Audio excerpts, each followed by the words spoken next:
La neurogastroenterología, un tema por demás interesante. Soy el doctor Pérez Manauta, coordinador, y me acompaña en la mesa la doctora Marina González Martínez como coordinadora, y ella es quien va a coordinar también las preguntas que les suplicamos nos hagan llegar, bien sea por el teléfono o bien sea de viva voz en los micrófonos. Tengo el gusto de presentar a ustedes al doctor Ramón Carmona. Iba a decir viejo conocido, vamos a dejarlo en conocido nuestro. Ramón es el coordinador de ECOS, es una gente que siempre ha estado adherida a la Asociación Mexicana de Gastro. Él viene de San Luis Potosí y va a hablar de dispepsia y gastroparesia. Adelante, Ramón. Gracias, doctor Pérez de Rauta. Muy bien, pues muchas gracias. Gracias a la asociación por la oportunidad. Y en los siguientes minutos les voy a presentar los que, a mi juicio, fueron los trabajos más relevantes presentados acerca de dispepsia funcional y gastroparesia durante la DW del pasado mes de mayo. La dispepsia es un padecimiento de alta prevalencia, posiblemente es el trastorno funcional con la definición menos clara y abarca un grupo heterogéneo de enfermos cuya identificación es importante porque pueden requerir un tratamiento diferenciado. Por su lado, la dispepsia es un trastorno motor que se caracteriza por retraso en el vaciamiento gástrico en ausencia de obstrucción. Con el envejecimiento de la población mundial y la alta prevalencia de enfermedades metabólicas asociadas, su prevalencia va en aumento y su tratamiento muchas veces es un reto. En ambos casos, para las dos enfermedades, la característica común es que deterioran de manera importante la calidad de vida de quienes los padecen. Les presentaré algunos trabajos que abordan la epidemiología de la dispepsia y la gastroparesia, que hablan acerca de la inflamación duodenal en la dispepsia. Desde hace mucho les he presentado en este mismo foro el beneficio de algunos fármacos alternativos, medicina alternativa, pero no sabemos mucho cómo actúa. Les voy a presentar también algunos trabajos al respecto. Abordaremos opciones terapéuticas médicas y en especial en la gastroparesia hablaremos de acupuntura, electroacupuntura y estimulación gástrica. Comenzamos con dispepsia funcional. Y el primer trabajo proviene de México, del grupo del doctor Remes Troche, cuyo objetivo fue determinar la prevalencia de la dispepsia funcional en México y evaluar su impacto en la calidad de vida. El doctor Remes capacitó a 73 encuestadores que entrevistaron cara a cara a residentes de 8 distintas zonas geográficas de nuestro país, utilizando los cuestionarios autorizados de Roma III. Para conocer la presencia y la intensidad de los síntomas se utilizó PAGI-SIM y para conocer la calidad de vida se utilizó PAGI Quality of Life. Los pacientes con dispepsia funcional fueron divididos en dos categorías de acuerdo a Roma III, síndrome de dolor epigástrico y distrés postprandial. Y como pueden ver, de los 3.925 sujetos encuestados, se encontraron 303 con dispepsia funcional, lo que da una prevalencia del 10%. La proporción de acuerdo a los distintos subgrupos la pueden ver en los recuadros de abajo. Síndrome de dolor en epigastrio abarcó un poco más del 57% del grupo, distrés postprandial el 34.7% y una sobreposición de ambos subgrupos en el 7.6%. Para identificar el impacto en la calidad de vida, se comparó con un grupo control de sujetos sanos, más de 1.600 sujetos sanos, y como pueden ver, el tener dispepsia deteriora la calidad de vida, pero este deterioro es mucho más notorio en aquellos pacientes que tienen sobreposición de ambos síndromes, tanto distrés postprandial como dolor epigástrico.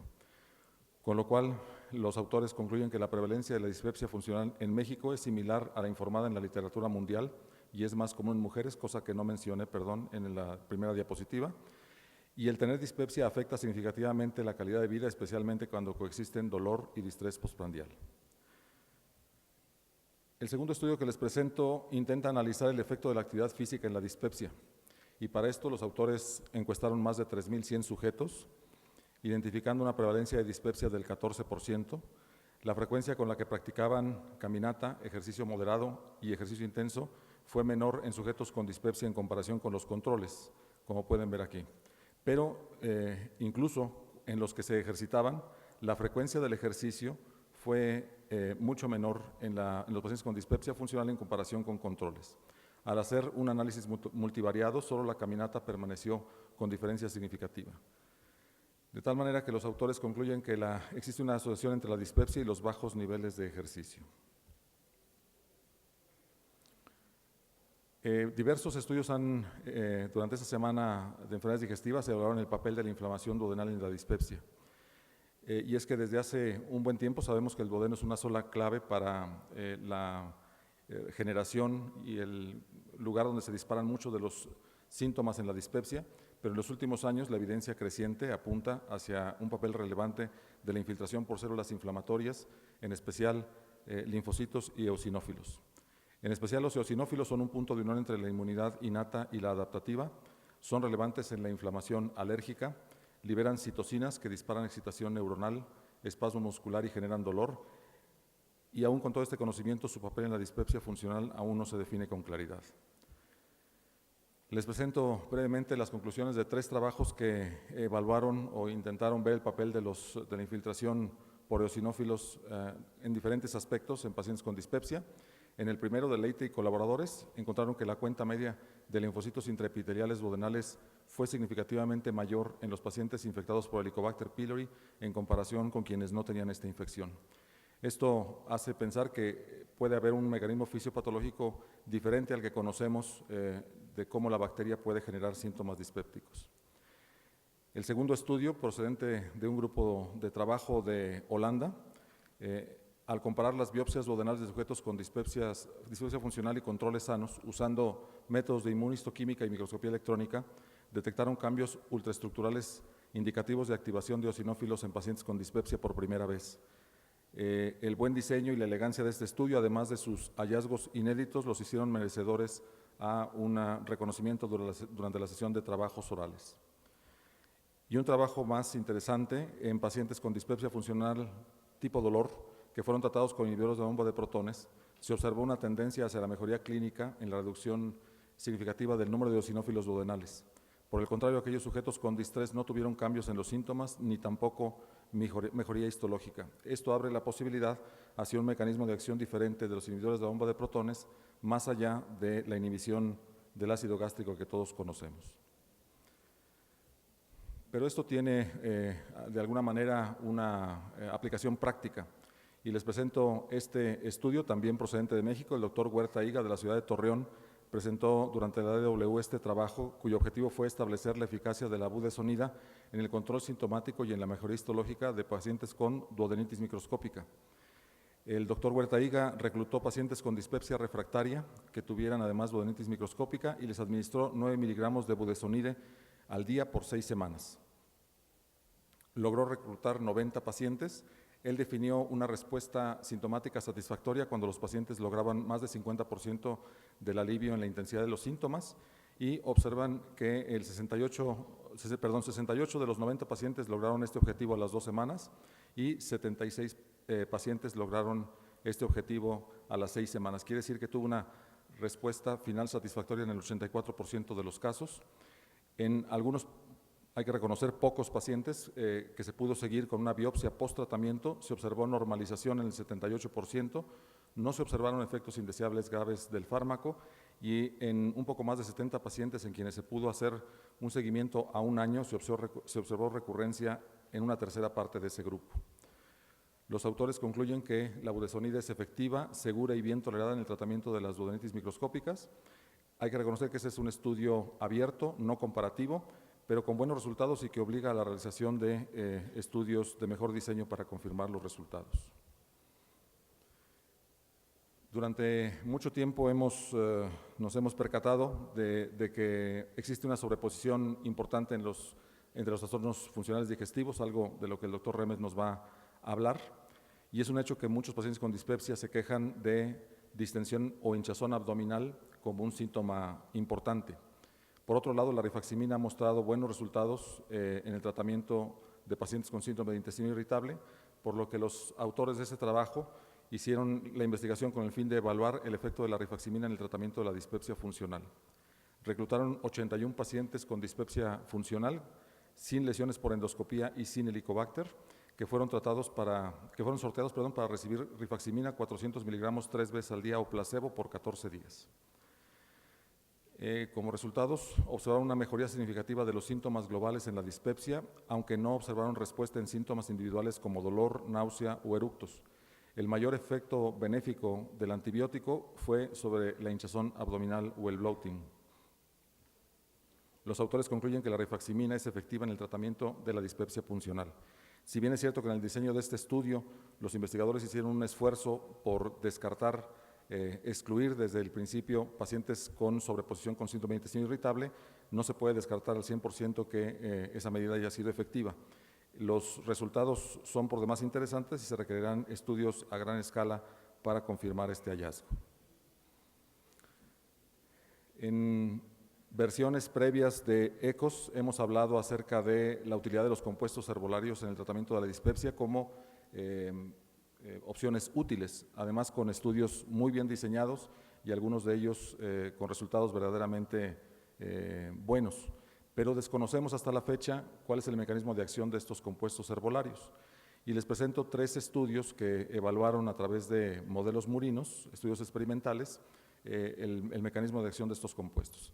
Los 2 primeros estudios se refieren al Iberogast, el STW5, que en las investigaciones que les comento demostró contrarrestar el efecto de los niveles elevados de grelina, demostró que favorece el vaciamiento gástrico y que relaja el estómago proximal, disminuyendo los niveles intracelulares de calcio a través del bloqueo de canales no selectivos. Un último estudio, también experimental en modelo murino, demostró que el rinconchito, que es un compuesto herbolario de origen japonés que ha demostrado efectividad clínica en dispepsia y en síndrome de intestino irritable, estimula y modula la relajación gástrica a través de vías adrenérgicas beta 2 y beta 3, pero no beta 1. Este mecanismo es independiente de vías colinérgicas, serotoninérgicas y no se relacionan con el óxido nítrico, de tal manera que contamos por primera vez con evidencia científica de cómo estas opciones de terapéutica funcionan.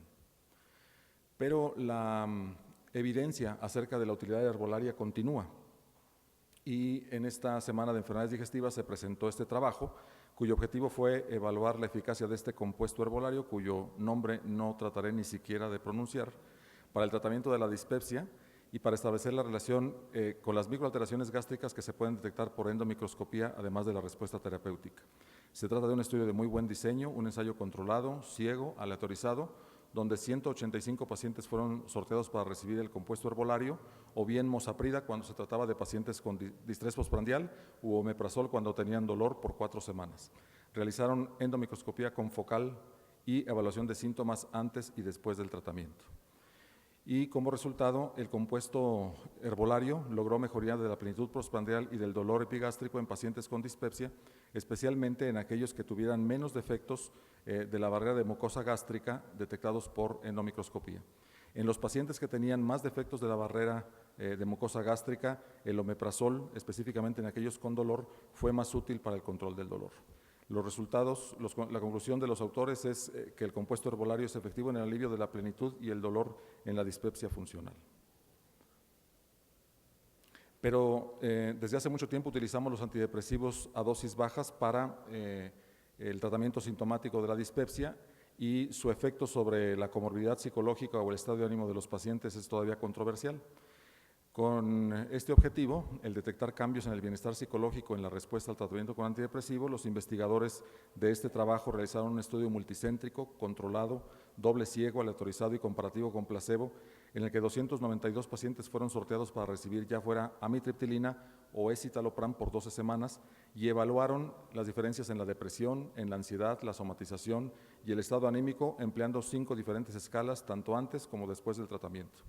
Como resultado, no se observaron cambios significativos en la comorbilidad psicológica ni en el estado anímico con esta intervención terapéutica, por lo que se concluye que estas opciones de tratamiento no se asocian a cambios ni positivos ni negativos en el estado de ánimo de pacientes con dispepsia funcional.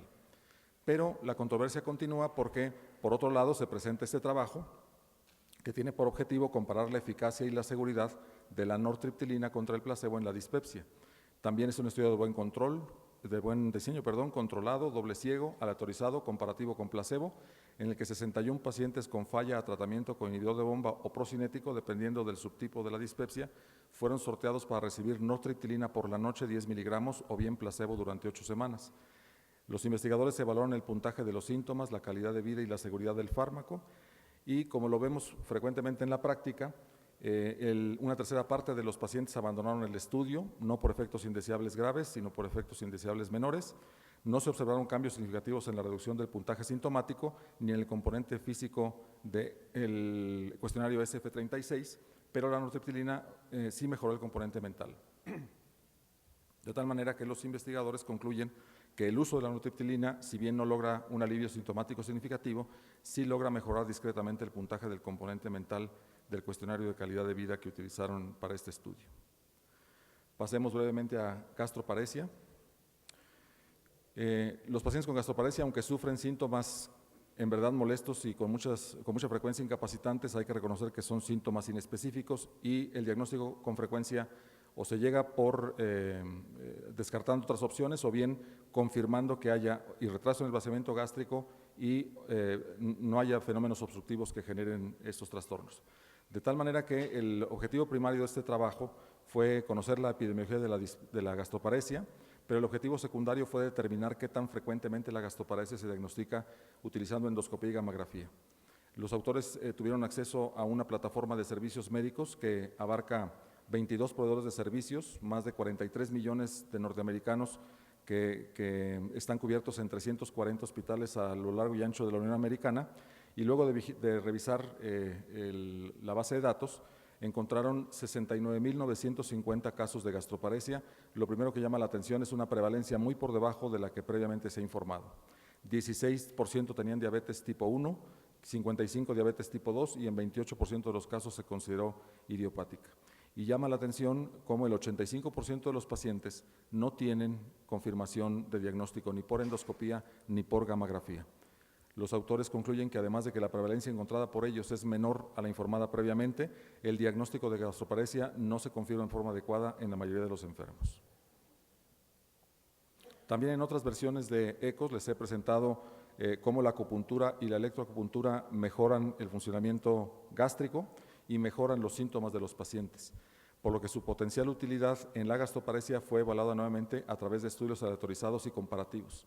Desafortunadamente, los presentados en esta semana de enfermedades digestivas podemos calificarlos de calidad insuficiente, pues faltó comparación en muchos de ellos con intervención simulada, los grupos son verdaderamente pequeños y o no hay seguimiento o el seguimiento es sumamente breve.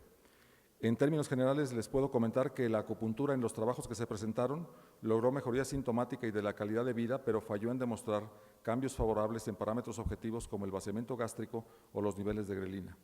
Por el contrario, la electroacupuntura centró su atención en el efecto fisiológico objetivo de la intervención sobre la actividad cerebral o eléctrica del estómago, pero hizo muy poca referencia al beneficio clínico.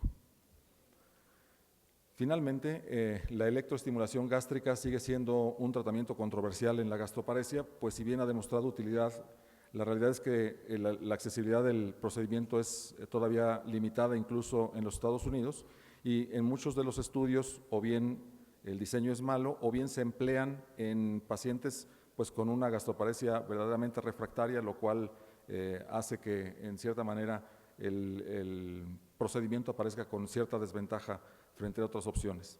Les presento los 5 trabajos que se presentaron sobre estimulación eléctrica gástrica. El primero de ellos de casos y controles con un número importante de pacientes que demostró una mejoría significativa sobre de la estimulación eléctrica gástrica contra quienes no recibieron el procedimiento luego de 48 semanas de tratamiento.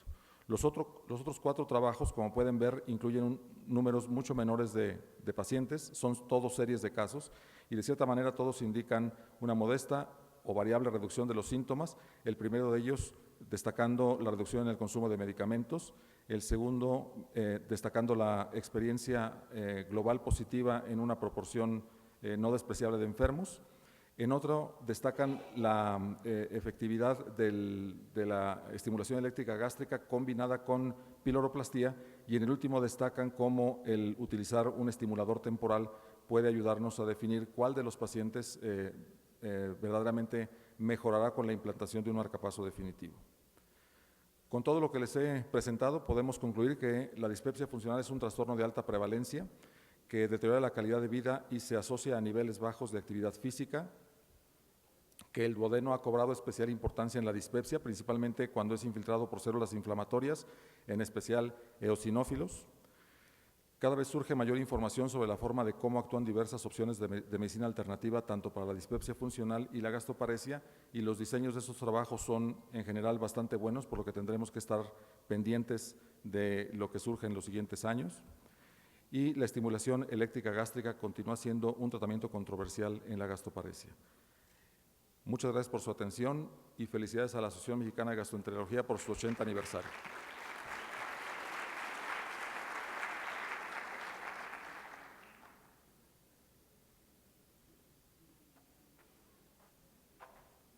Gracias, doctor Carmona, por su brillante exposición y por ajustarse al tiempo.